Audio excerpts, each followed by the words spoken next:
কিছুদিন আগে মঙ্গল যাত্রার নামে, বুঝছেন কি যাত্রা?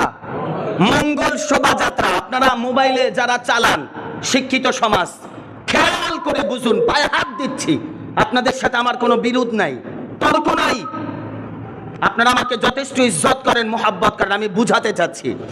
মঙ্গল শোভাযাত্রা নামে বাংলাদেশে এক শ্রেণীর আলেম, পরিচিত মুখ, তারা আনন্দ মিছিল বের করছে। আপনারা দেখেন নাই? দেখছেন? খেয়াল করুন। এক, পরীক্ষার মাদ্রাসা আইনে সার্টিফিকেট দিবে, তাই তারা শুকরানা মাহফিল করছে। বলুন, শুকরানা মাহফিল করছে।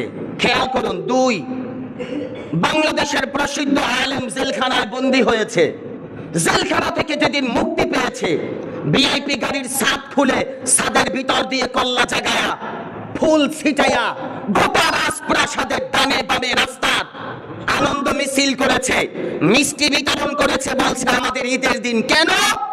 বলে আমাদের বড় হুজুর জেল থেকে, একটু কথা বলেন না, মুক্তি পাইছে। একজন জেল থেকে মুক্তি পেলে যদি এদেশের মানুষের জন্য ফুল ছিটিয়ে আনন্দ করতে হয়, মিষ্টি বিতরণ করে যদি এদেশের মানুষদেরকে ঈদের আনন্দ উপভোগ করাতে হয়, আমার নবীর আগমনে আপনারা খুশি না স্যার? আলেমের দাম বেশি, নবীর দাম কমে গেল। নিজের স্বার্থের বেলায় সব জায়েজ। মুনাফিক, এরাই দেশের শ্রেষ্ঠ মুনাফিক। আপনি বলেন, যদি জুলুস করা, মিছিল করা হারাম হয়, শুধু নবীরটা? কথা কয় না হনা? শুধু নবীর বেলা হারাম না সব বেলায়? আমাদের দেশে রাষ্ট্রীয় মিছিল মিটিং হয় না? হয়। আনন্দ মিছিল মিটিং হয় না? এদেশের রাষ্ট্রীয়ভাবে বহু কার্যক্রম পালিত হয় না? আমরা তো সেগুলো পালন করি। আপনারা বুঝেন, একই দল তারা জাহাজ ভাড়া করে নৌ ভ্রমণে পাঠি দেয়। কি ভ্রমণ? নৌ ভ্রমণ। বুঝেন? জাহাজ দিয়ে নদী পথে সফর করে, পিকনিক করে, পিকনিক। আমরা নবীর আগমনে তাবারক পাকাইলে কয় বেদাত। হায় হায়, আমাদেরকে ট্যাগ লাগাতে লাগাতে, এগুলো একটা ট্যাগ। আপনারা মনে রাখবেন, পৃথিবীর ইতিহাসে যত মানুষ ইসলামকে ধ্বংস করেছে, তারা ইসলামকে ট্যাগ লাগাইয়া লইছে। কি লাগাইছে? এই ট্যাগ লাগায় একটা, অমুক এইটা। শেষ। আপনাদের পায়ে হাত দিয়ে বলবো, শিক্ষিত সমাজ, এদেশে যদি মঙ্গল যাত্রা করতে পারে একদল আলেম, তারা আবার বাইরে বলে নবীর মিলাদুন নবীর জুলুস করা বেদাত। আপনারা বলেন তো, এই বছর, আমি বেশি দূরে গেলাম না, এই বছর আমরা জালকুড়িতে মিলাদুন নবীর জুলুস করছি, আপনারা সবাই জান নাই, অধিকাংশ মানুষ জান নাই। কেন আপনাদের ভালো লাগে না? ওটা আপনার ব্যক্তিগত ব্যাপার। আপনি ভিআইপি মানুষ, আপনার ইজ্জতে লাগতে পারে, ওটা আপনার ব্যাপার। আপনি সুপারস্টার, আপনার ইজ্জতে লাগতে পারে, ওটা আপনার ব্যাপার। আমি গিয়েছি, তাহলে জুলুসে গেলাম, এই জুলুসে কি হলো বলেন? মারামারি? একটু কথা বলবেন। মারামারি? গান, ঢোল, তবলা, কি হয়েছে? নাতে রাসূল। আপনারা শুনে আশ্চর্য হবেন, জালকুড়ির ভিতরে এইরকম একটা ছোট্ট এরিয়ায়, জালকুড়ির মতো একটা ছোট্ট জায়গায় কিছু যুবক, তারা ট্যাঙ্কির ভিতরে 1000 লিটার পানির ট্যাঙ্কির ভিতরে লেবু দিয়া, ট্যাং দিয়া, চিনি দিয়া, শরবত গুইলা উম্মত মিলাদুন নবীতে যারা আসছে তাদেরকে পানি বিতরণ করছে। শরবত। কিছু মানুষ পানির বোতল কিনে কিনে মানুষদের মাঝে বিতরণ করেছে। কিছু মানুষ খেজুর কিনে কিনে বিতরণ করেছে। কিছু মানুষ চকলেট কিনে কিনে বিতরণ করেছে।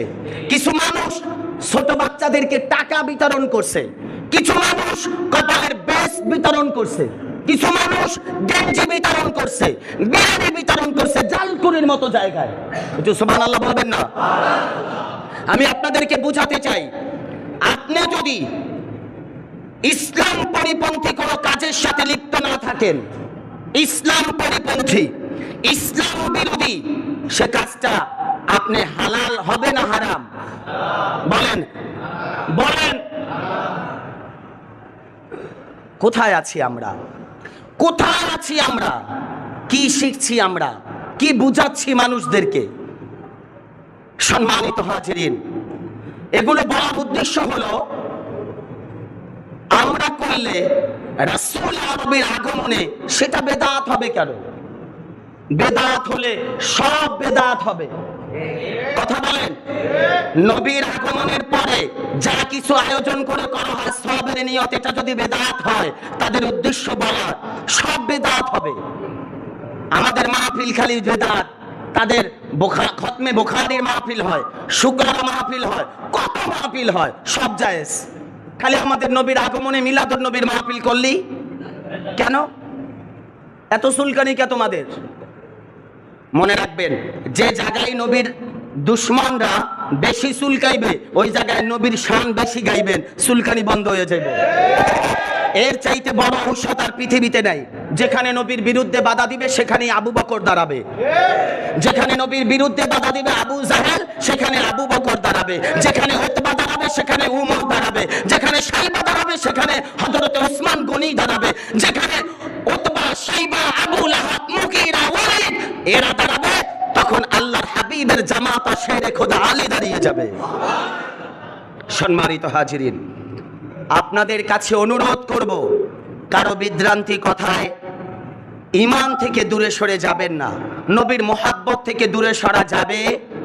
আমি আমার আলেমের জন্য, আমার ওস্তাদের জন্য জীবন দিতে পারি, আমি আমার তার চাইতেও বেশি মুহাব্বত আমি আমার নবীর জন্য দেখাতে হবে। ওস্তাদের হুকুম মানতে গিয়ে যদি আমি রাজপথ কাঁপাতে পারি, নবীর হুকুমের জন্য, নবীর শানে কেউ যদি গুস্তাখি করে তার বিরুদ্ধে আমি জীবনও দিতে পারি, এটা ইমানদারের পরিচয়।